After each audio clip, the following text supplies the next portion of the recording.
మా అమ్మ ఎప్పటికీ అలా చేయదు. ఎందుకంటే మా నాన్నకి గతం గుర్తుకొస్తే ఆయన జ్ఞాపకాలతో బతకాలని ఎదురుచూస్తుంది. పంకజానిక ఈ అవసరమే లేదు. ఇంకా మిగిలింది ప్రియా. ప్రియానే ఇదంతా చేసిందని తెలిసా కూడా నేను నమ్మకుండా మీరు చెప్పినట్టు విని ప్రియా అంటే దేవత, ప్రియ ఎంతో మంచిది అంటే నేను నమ్మాలా? మీరు ఈ విషయంలో కలగజేసుకున్నారు అంటే మీరే ఇదంతా చేయించారన్న అనుమానం మా అందరిలోనూ వస్తుంది. కృష్ణ, నువ్వేం మాట్లాడుతున్నావు? ఇంకా దీని గురించి మీరేం మాట్లాడడానికి లేదు. అంటే ప్రియ మీద నీకు నమ్మకం, ప్రేమ లేవా కృష్ణ? కొన్నిసార్లు కొన్ని సందర్భాల కోసం మీరు చెప్తున్న ఆ నమ్మకాన్ని, ప్రేమని చంపుకోవాల్సొస్తుంది. నేను కూడా ఇప్పుడు అలానే చంపుకున్నాను. లేదు, తన మీద ఉన్న ఇష్టాన్ని చంపుకోకూడదు అనుకుంటే ప్రియా అలా ఎందుకు చేసిందో నాకు నిజం చెప్పాలి. కానీ అడిగితే ప్రియ నాకేం తెలీదు అని చెప్తుంది. నన్నింకేం చేయమంటారు? ఆ ఆధారాలన్నీ పక్కన పెట్టి కళ్ళు మూసుకుని నా ప్రియ మా నాన్న విషయంలో ఎందుకిలా చేస్తోంది అని ఒక్కసారి ఆలోచించు. అప్పుడు నీ కళ్ళ కమ్ముకున్నా ఆ అపార్థాల ముసుగు తొలగిపోయి అసలు నిజమేంటో నీ మనసుకి తెలిసిపోతుంది. పాపం ప్రియ, ఆ ఇంట్లో ఇంత జరుగుతున్నా కనీసం వాళ్ళమ్మ నాన్నలకు కూడా చెప్పలేదు. ఎందుకో తెలుసా? నువ్వు తనని అర్థం చేసుకుంటావని, తను ఏ తప్పు చేయలేదని నువ్వు నమ్ముతావని, ఒక భర్తగా ఈ విషయంలో తనకి అండగా నిలబడతావని. నీ మీద తన ప్రాణాలు పెట్టుకుంది ప్రియ. నువ్వు లేకపోతే తను చచ్చిపోవడానికి కూడా వెనకాడదు. చూడండి, మీరు ఎన్ని చెప్పినా, ఎంతలా నన్ను కన్విన్స్ చేయాలని చూసినా ఈ విషయంలో నేను కన్విన్స్ అవ్వను. ఇప్పుడు నాకు తన మీద కోపమే తప్ప ప్రేమ, ఇష్టము ఏమీ లేవు. అదే మాట నీ గుండెలు మీ చెయ్యేసుకుని చెప్పు కృష్ణ. ఇందాకే చెప్పాను, మళ్ళీ చెప్తున్నాను. కొన్ని ఇష్టాలు కూడా కొన్ని సందర్భాల్లో వదులుకోవాల్సి ఉంటుంది. అదే నేనిప్పుడు చేస్తున్నాను. నేను కూడా చెప్తున్నాను, విను కృష్ణ. ప్రియ ఏ తప్పు చేయలేదని నేను నిరూపిస్తాను. గుర్తుపెట్టుకో.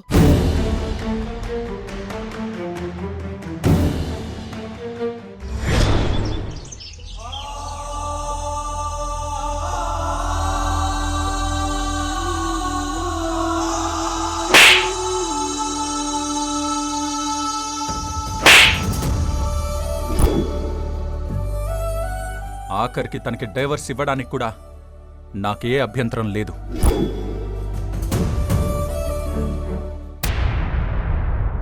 చెప్పండి, ఎవరు కావాలి? ప్రియా అంటే నువ్వేనా? అవును, నేనే. ఇంతకీ మీరెవరు? కంగ్రాట్స్ ప్రియా, తొందరలోనే సరికొత్త హ్యాపీ లైఫ్లోకి అడుగు పెట్టబోతున్నందుకు my hearty congratulations. All the best for your new life. మీరేం మాట్లాడుతున్నారో నాకు అర్థం కావట్లేదు. ఏంటి ప్రియా, ఇంటికొచ్చిన అతిథుల్ని ఇలా నిలబెట్టే మాట్లాడతావా? ఛ, ఇదేనా మీ అత్తయ్య నీకు నేర్పిన సంస్కారం? ఇవిడెవరో నాకు తెలియదు, అందుకే తెలుసుకుంటున్నాను. కూర్చోండి.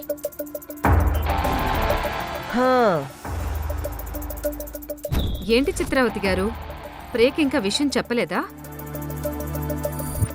అది నోటీస్ ఇచ్చి మరీ చెప్దామని ఆగాను లాయర్ గారు. ఆ నోటీస్ కాస్త ఇవ్వండి.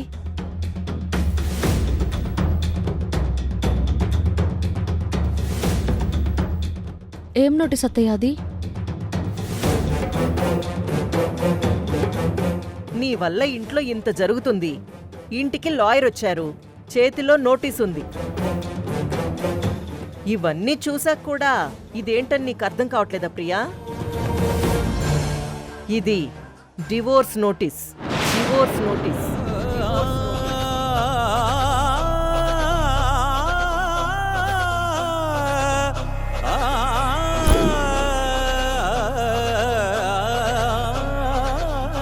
నీకు కృష్ణకి విడాకులు అప్లై చేశాను. మాకు విడాకులేంటత్తయ్య? ఎందుకు నా మీద మీకు ఇంత పగ? ఏ విషయం కృష్ణకు తెలుసా? ఆల్రెడీ చెప్పాడు కదా, నా ఇష్టమే కృష్ణ ఇష్టమని.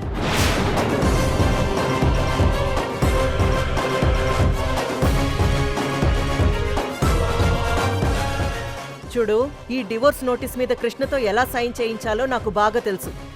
మర్యాదగా నువ్వు కూడా దీని మీద సైన్ చెయ్యి. తీసుకో.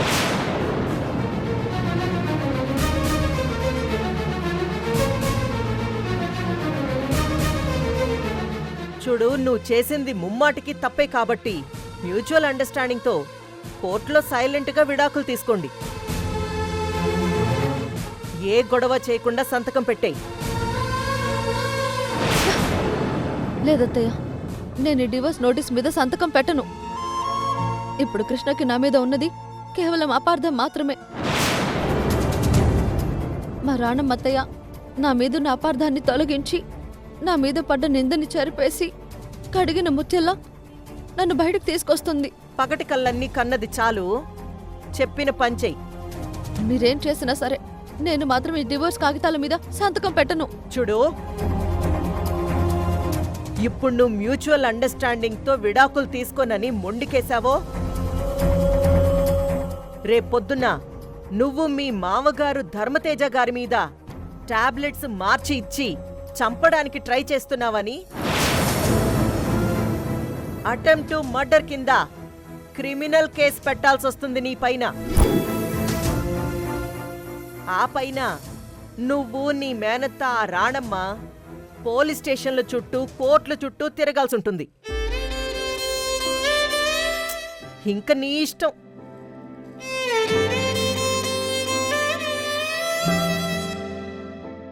మీరు వెళ్ళండి లాయర్ గారు.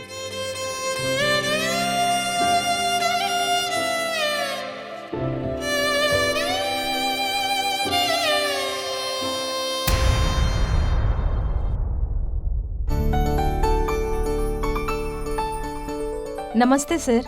చెప్పమ్మా. విఎస్ కంపెనీతో కోలాబరేట్ అయ్యి కోకాపేట్ దగ్గర 6 ఎకరాల ల్యాండ్ అగ్రిమెంట్ ఉంది కదా సార్? ఆల్రెడీ మాట్లాడి అగ్రిమెంట్ చేద్దాం అనుకున్నాం కదమ్మా. ఆ అగ్రిమెంట్ పూర్తవ్వాలంటే ఇనీషియల్గా వాళ్ళకి 50 కోట్ల అడ్వాన్స్ ఇవ్వాలి సార్. ఆ ల్యాండ్ మన కంపెనీ న్యూ ప్రాజెక్టుకి సంబంధించి ఎంతో యూస్ఫుల్గా ఉంటుందని రానమ్మ ఈ డీల్ మాట్లాడింది. అప్పుడు టోకెన్ అడ్వాన్స్ కూడా ఎంతో ఇచ్చినట్టున్నాం. రానమ్మకి నేను ఫోన్ చేసి పిలిపిస్తాను. ఆ అమౌంట్ ఏదో క్లియర్ చేయించి ఈ ఫైల్ మీద సంతకం తీసుకో. ధర్మతేజ్ గారు నమస్తే. రానమ్మా, ఇప్పుడే నీ గురించి మాట్లాడి నీకు ఫోన్ చేద్దామని ఫోన్ తీశాను. ఇంతలో నువ్వే వచ్చేసావు. కూర్చో. థ్యాంక్ యూ ధర్మతేజ్ గారు. మన కొత్త ప్రాజెక్టు ల్యాండ్ అగ్రిమెంట్ కోసం ఆ కోకాపేట్ ల్యాండ్ ఓనర్స్ 50 కోట్లు అడ్వాన్స్ అడుగుతున్నారట.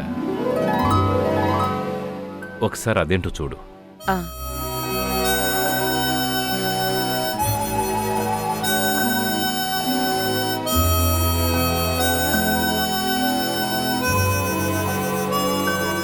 దీనికి సంబంధించి లాయర్ ఒపీనియన్, లీగల్ వెరిఫికేషన్ అంతా పక్కాగా చేసేశానండి. మనం మూవ్ అవ్వచ్చు ధర్మతేజ్ గారు.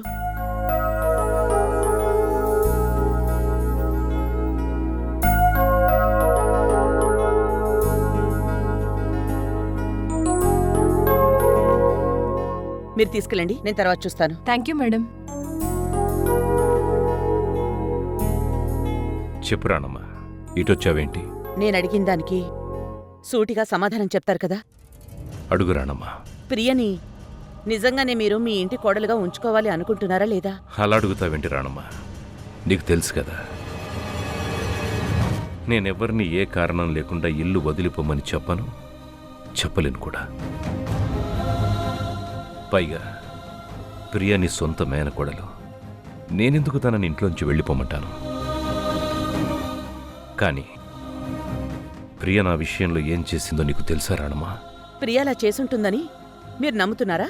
ఒకవేళ ప్రియ అలా చేయకపోతే నాకెందుకు గతాన్ని తుడిచివేసే టాబ్లెట్స్ ఇవ్వాలి? ఇందులో ప్రియ మీకు టాబ్లెట్స్ మార్చడం మాత్రం మీ అందరికీ తెలిసిన నిజం. కానీ ఆ టాబ్లెట్స్ ఎలా వచ్చాయని మాత్రం ఎవరికైనా తెలుసా? ధర్మతేజ్ గారు, నేను మిమ్మల్ని ఓ విషయం అడుగుతాను, అర్థం చేసుకుంటారా? అడుగు రాణమ్మా. మీకు శాశ్వతంగా తిరిగి మళ్ళీ గతం గుర్తుకు రాలేదనుకోండి, లాభం ఎవరికండి? లాభమా అంటే శాశ్వతంగా నాకు గతం గుర్తుకు రాకూడదనుకుంటున్నావా? అలా అనుకుంటే నేనెందుకు మిమ్మల్ని కేరళకి తీసుకెళ్లి ట్రీట్మెంట్ ఇప్పిస్తాను? అలా అర్ధరాత్రిళ్ళు ఇంట్లో పూజలెందుకు జరిపిస్తాను? మీకు గతం గుర్తుకు రావాలని కదా నేను ఇదంతా చేసింది. మరైతే ప్రియందుకు నాకు టాబ్లెట్స్ ఇవ్వాలి. మీ ప్రశ్నకి సమాధానం నేను మాత్రమే కాదు, మీరు కూడా చెప్పలేరు. నిజం చెప్పాలంటే అసలు ప్రియా అలాంటి మనిషేనా? ప్రియా మిమ్మల్ని ఒక మావయ్యలా కాకుండా కన్న తండ్రిలా చూసుకుంటోంది కదా. అవును. మరి ప్రియా టాబ్లెట్స్ మార్చిచ్చిందని మీరెలా నమ్మారు?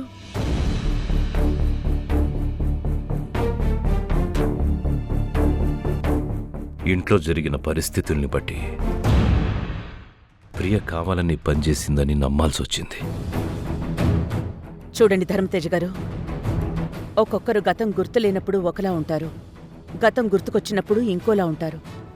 కానీ మీరు మాత్రం గతం గుర్తున్నప్పుడు ఎంత మంచివారిలా ఉన్నారో, గతం గుర్తు లేనప్పుడు కూడా అంతే మంచివారిలా ఉన్నారు. మీరు నమ్మాలి, ప్రియా కావాలని మీకు ఆ టాబ్లెట్స్ ఇవ్వలేదు. మరెవరిచ్చినట్టు? అదే మనం తెలుసుకోవాలి. నేను తెలుసుకుంటాను కూడా. నీ మీద నాకు నమ్మకం ఉంది రానమ్మా. కానీ చిత్రావతి మాత్రం ప్రియా ఇలా చేసిందని బలంగా నమ్ముతోంది. తను ప్రియ మీద అయిష్టంతో మాట్లాడుతుంది. అది నిజమో కాదో నాకు తెలీదు. కానీ ఒక్క మాట రానమ్మా, నువ్వేమన్నా అనుకో, ఒకప్పుడు నువ్వే నా భార్యవి అన్నావు. నేను నమ్మాను, నీ మాట విన్నాను. నువ్వేం చెప్పినా తూచా తప్పకుండా ఎందుకు ఏంటి అని అడగకుండా అన్నీ చేశాను. అలాగే ఇప్పుడు చిత్రావతి నేను తాళి కట్టిన నా భార్య, నా 3 పిల్లలకి తల్లి. నా భార్యగా చిత్రావతి ఏం చెప్తే అదే. తన మాటే నా మాట. చిత్రావతి మాట నేను జవదాటను. తను కృష్ణా ప్రియలు విడిపోవాలని కోరుకున్నా సరే నేనేం చెయ్యలేను. తనని కాదని నేనేమీ చేయలేను. ధర్మతేజ గారు, మీరు చిత్రావతి గారి మెళ్ళో కట్టిన తాళిబంధం ఎంత గొప్పదని అనుకుంటున్నారో, కృష్ణ ప్రియ మెళ్ళో కట్టిన తాళిబంధం కూడా అంతే గొప్పది కదా. అవ్వచ్చు, కానీ కొన్ని సందర్భాల్లో తప్పదు కదా. నాకు బాగా అర్థమైంది. మీరు చిత్రావతి గారి గుప్పిట్లో ఉన్నారు. ఒక్క విషయం చెప్తాను, గుర్తుపెట్టుకోండి. పచ్చని పందిట్లో ముక్కోటి దేవతల సాక్షిగా మనందరం ఆశీర్వదిస్తే కృష్ణ చేతుల మీదుగా ప్రియ మెళ్ళో తాళి కట్టించావు. ఆ తాళి బంధం శాశ్వతంగా అలాగే ఉండాలి అని నమ్ముతున్నాను. ఉంటుంది కూడా.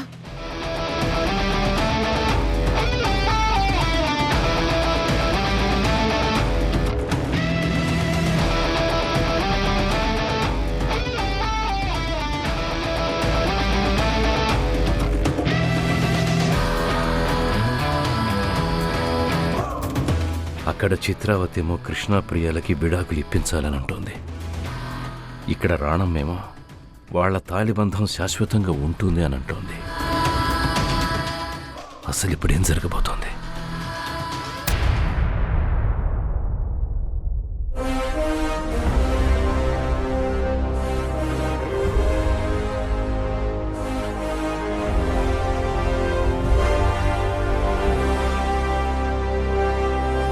ఎక్స్క్యూజ్ మీ బాబు. చెప్పండి మేడం, ఏం కావాలి? నేను ఒకసారి మీ మెడికల్ షాప్లో సీసీటీవీ ఫుటేజ్ చూడాలి. అయితే మా సార్తో మాట్లాడండి. సార్ నమస్తే అండి. నమస్తే. నేను ఒకసారి సీసీ కెమెరాస్ చూడొచ్చండి?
Thank you sir. మీరు ఈ హెల్ప్ చేసినందుకు థ్యాంక్ యూ సో మచ్ అండి. మీ మేనకోళ్ళ కాపురం నిలబెట్టాలని చెప్పారు కదా మేడం. పర్లేదు మేడం, అంతా మంచిగా జరుగుతుంది. థ్యాంక్ యూ అండి. పర్లేదు Thank you. మేడం, పర్లేదు.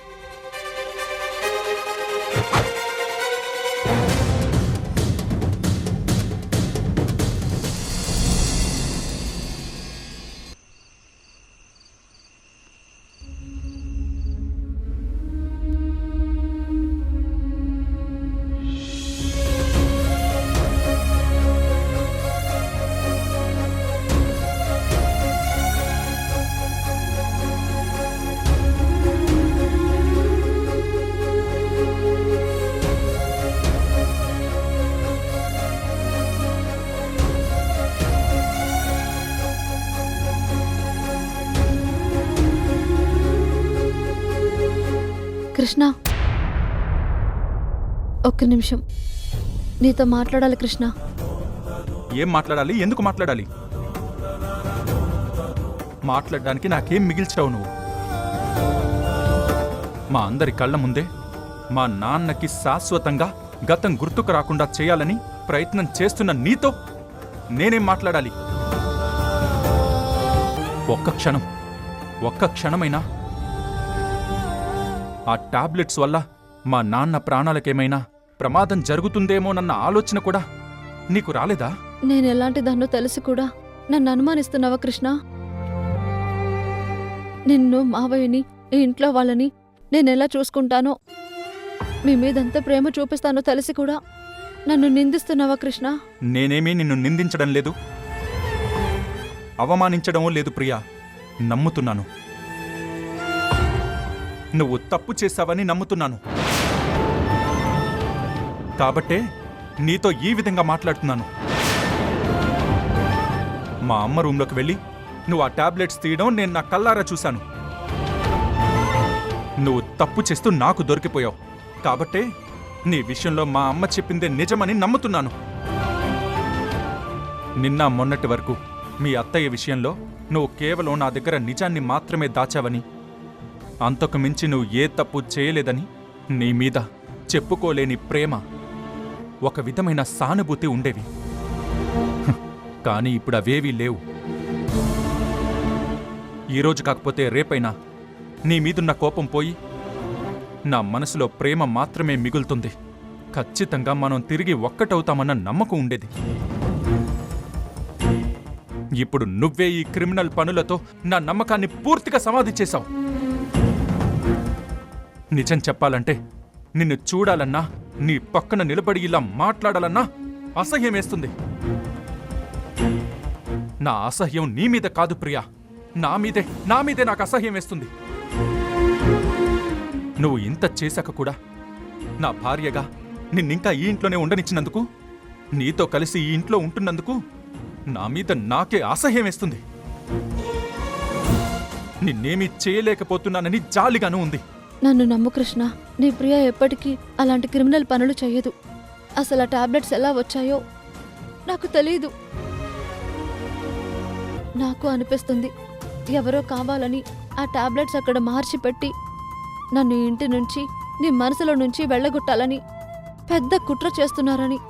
లేదంటే ఆ టాబ్లెట్స్ ఇంట్లోకి ఎలా వచ్చాయి చెప్పు కృష్ణ? చెప్పు, ఆగిపోయావే? మా అమ్మే టాబ్లెట్స్ మార్చి ఇదంతా ప్లాన్ చేసిందని కూడా చెప్పు. నువ్వు చేసేవి, చెప్పేవి అన్ని అబద్ధాలు, మోసాలైనప్పుడు ఇలాంటి కల్పిత కథలు ఎన్నైనా ఏమైనా చేస్తావు, చెప్తావు. నీ అబద్ధపు కన్నీళ్లతో నన్ను నమ్మించాలని చూడకు ప్రియా. నా తండ్రి జీవితాన్ని చీకట్లోకి నెట్టేయాలని చూసిన నిన్ను నేను జీవితంలో క్షమించలేను. అమ్మా తల్లి, దయచేసి నేనుండే గదిలోకి నువ్వు అడుగు కూడా పెట్టొద్దు. నన్ను, నా కుటుంబాన్ని ఇంతటితో వదిలే. కృష్ణ, నన్ను నమ్ము కృష్ణ, నేనే తప్పు చేయలేదు. కృష్ణ, కృష్ణ, కృష్ణ, కృష్ణ, కృష్ణ, తలుపు తీయి కృష్ణ. నా మాట నమ్ము, నేనే తప్పు చేయలేదు. ఇలా నన్ను ఒంటరిదాన్ని చేయొద్దు కృష్ణ.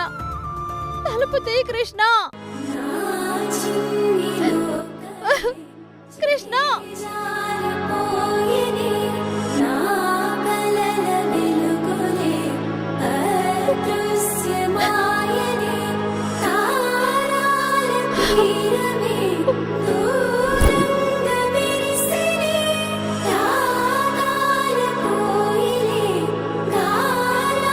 ఈ రోజే ఇప్పుడే వీళ్ళిద్దరికీ తెగతెంపులు చెయ్యాలనే వచ్చాను.